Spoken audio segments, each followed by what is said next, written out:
Welcome back to Breakfast. Well, it was the wedding of the decade, and while the nuptials were nothing short of spectacular, it was the outfits that people have really been talking about. Our fashion police lineup is with us now. Jackie O'Fee from Signature Style, our very own Joanna Hunkin, and image consultant Angela Stone, and Corin might put his 2 cents worth in as well. Here. We need a male on the panel.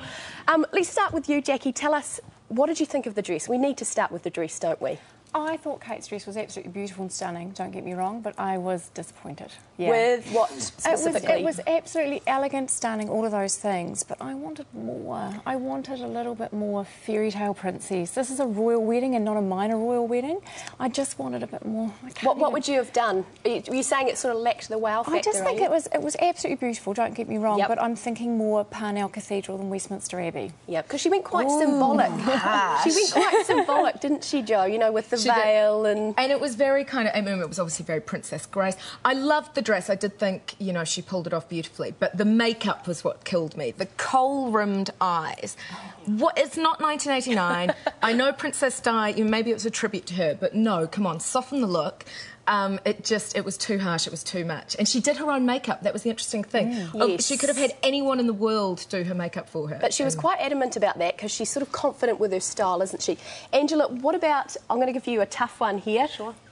Eugenie and Beatrice, those fascinators, goodness me. No, I think the girls really did get it wrong. I think they do need, like, a stylist. They need someone to actually give them some advice. Unfortunately, the colours were wrong, the style was wrong. I thought it was this great is a the way royal Eugenie, wedding. you know, brought her mother in, though, smuggled her into the Botticelli dress. So she could still go to the with wedding. the mono boob. That was sweet. One thing about the Not fascinators as well that sort of struck me is a lot of them were really far forward on the forehead. I mean, is that a trend, ladies, at the moment? Apparently it is. It's like the new fashion focus. It's what's coming up. It's called a topper over there. They don't call them fascinators.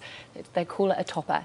It's it just didn't work for me. That pretzel reindeer look. I'm sorry. The problem with those girls is they're not avant-garde, they're not fashion-forward, and they dress too old for themselves. They were actually very matronly outfits. They had the wrong colour, the wrong style, and they just need to learn to dress what suits them and then bugger what everyone else says, because when they went to the Queen's Easter service last weekend, the British media ripped into them saying they were too boring, and I feel like they've now gone the other way. They do get a bad rap, don't they? Yeah. One person I thought that really did suit her dress was Pippa, the bridesmaid. I thought she was gorgeous. Do you guys agree? Simply elegant. Beautiful dress, but you know it wasn't a new dress. That dress was worn 2 years ago on the Golden Globes by Cameron Diaz. I know, in red. But it looked better on Pippa. It looked amazing on Pippa. But don't you think it was the dress that Kate really wanted?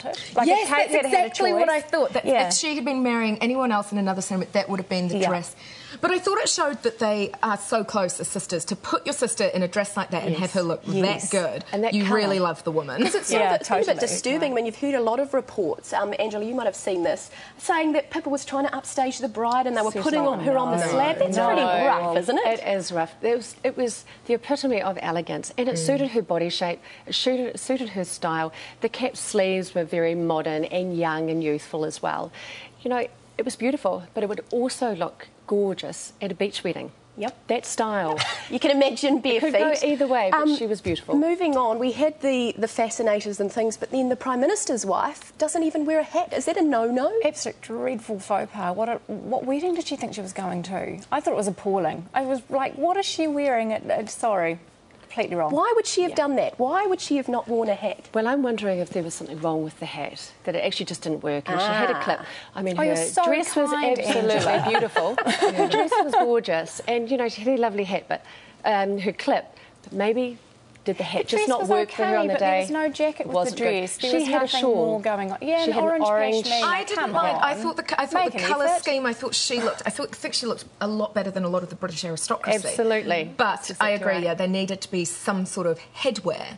And, maybe, I think you're right, surely she wouldn't have overlooked it. Something must have gone wrong. You know, the British go nuts for hats. They've all got 10 hats sitting in their wardrobe just for, you know, on the off chance they need to go to a wedding. Okay. There's no way that she didn't think about it. Well, we went from the understated, I guess, not wearing the hats and things, to the OTT, that bright blue, Tara Palmer Tompkinson. She's the British it girl. Do you wear a bold colour like that with so much blue to a wedding? How can you wear royal blue to a royal wedding?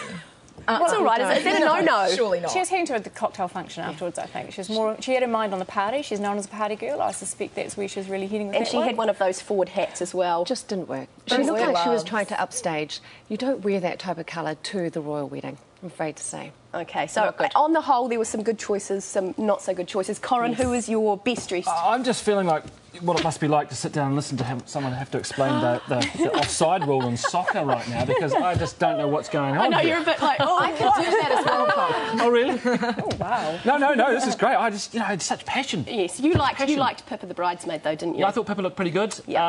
I thought Victoria Beckham looked all right, too. Yeah, she was pretty understated for Very Victoria understated. Beckham. Those branches really off well. the Fascinator, though, were interesting. I don't get this whole in beautiful. the head thing, what you were talking Yes. about. No. Looks like you've got a little model boat stuck on your head. You know, I actually didn't like her hair, the way it was pulled back straight off her. It was pretty severe. Yeah, it was an exactly. Essex face Well totally. said. Look, guys, we've run out of time. We could talk about this all day. Angela, Jackie, Joe, thanks for joining us, and I'm sure we'll be debating these fashion choices from weeks to come.